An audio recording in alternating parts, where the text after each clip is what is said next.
ಗೊತ್ತೇನು ಓಹೋ ಕೇಳು ಏನು ನಾನು ಯಾರು ನೀನು ಯಾರು ಸೇರಿದ್ದು ಏಕೆ ಪ್ರೀತಿ ಮಾಡೋದಕ್ಕೆ ಪ್ರೀತಿ ಮಾರೋ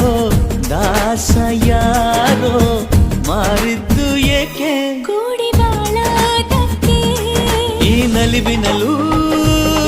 ಆ ನೋವಿನಲು ಏನಾದರೂ ಎಂತಾದರೂ ಜೊತೆಯಲ್ಲಿ ನಿನ್ನ ಜೊತೆಯಲ್ಲಿ ಜೊತೆಯಾಗುವೆ ಜೊತೆ ಬಾ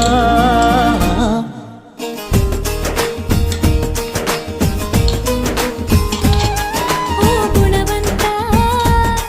ನೀನೆಂದು ನನ್ನ ಸ್ವಂತ ನೀ ನನಗಂತ ಬರೆದಾಯ್ತು ಭಗವಂತ. ಇದು